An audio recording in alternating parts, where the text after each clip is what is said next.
কলেজের গেটের সামনে দাঁড়িয়ে আছি। মনে এক অজানা ভয় কাজ করতে লাগলো। তারপরেও কোনো মতে একটা দীর্ঘ নিঃশ্বাস নিয়ে ভিতরে যেতে লাগলাম। গেটের ভিতর যেতে লাগি আর ক্যাম্পাসের দিকে যেতে লাগি।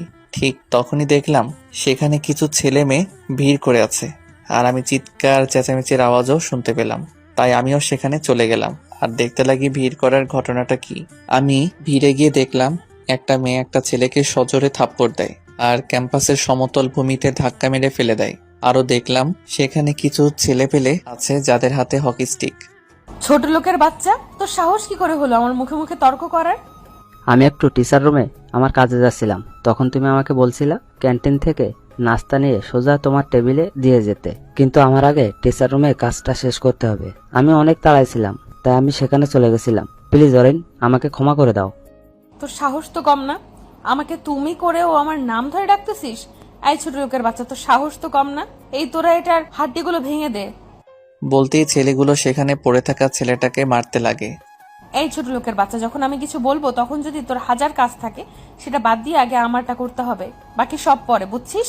আর তোর সাহস কি করে হলো আমাকে তুমি করে আর আমার নাম ধরে ডাকার? আমাকে আপনিও ম্যাম বলে ডাকবি, বুঝছিস? মেয়েটা কথাগুলো বলল, কিন্তু ছেলেগুলোকে মার থামাতে বলেনি। সেখানে থাকা সকলেই সেই দৃশ্য উপভোগ করতে ব্যস্ত, কিন্তু কেউ সামনে যাচ্ছে না। ঠিক তখনই কলেজে একটা গাড়ি আসে আর সেখান থেকে একটা লোক এসেই মেয়েটার কাছে যায়। অরিন, মা আমার, কি করছিস তুই? ছেড়ে দে ছেলেটাকে। দেখ মার খেয়ে ছেলেটার কি হাল হয়েছে, আর একটু মার খেলেই মরে যাবে। আব্বু, এই বেয়াদব আমার কথা না শুনে আমার মাথা খারাপ করে দিল, সাথে আমার মুখে মুখে তর্কও করেছে সে। আজকে ছেলেটাকে আমি উপযুক্ত শিক্ষা দিব, যাতে নেক্সট টাইম কেউ এমনটা আমার সাথে না করে। লোকটা কোনো মতে ভুলিয়ে ভালিয়ে মেয়েটাকে নিয়ে যায়, আর ছেলে পেলেও সেই ছেলেটাকে মেরে আধমরা করে ফেলে যায়। আমিও দৌড় দিয়ে সেই ছেলেটাকে ধরে উঠাই, দেখলাম অতিরিক্ত মারের কারণে ছেলেটা অজ্ঞান হয়ে পড়ে। ভাই, একটু সাহায্য করুন, ছেলেটাকে হসপিটালে নিতে হবে। তখনই একটা ছেলে এসে আমার সাথে ছেলেটাকে ধরে ও আমরা দুজনে মিলে ছেলেটাকে হসপিটালে নিয়ে যাই। ডাক্তার এসে ট্রিটমেন্ট করতে লাগে, আর আমার সাথে আরেকটা ছেলে আসছিল, সেও আমার পাশে দাঁড়িয়ে আছে। ভাই, ছেলেটাকে এইভাবে মারলো আর কেউই বা এগিয়ে আসলো না কেন?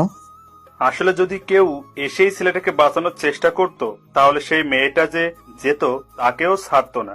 সে একা না পারলেও তার কিছু বড়লোকি ফ্রেন্ডের দিয়ে যে বা যারা বাঁচানোর জন্য যেত তাদেরও ছাড়ে না মেয়েটা, যেমনটা দেখলেন। কেন ভাই, মেয়েটা কি কোনো গুন্ডার বোন বা মেয়ে নাকি যে এমন করে বেড়ায়? না ভাই, তবে টাকার ও পাওয়ারের অহংকার করে, এইসব করে বেড়ায়।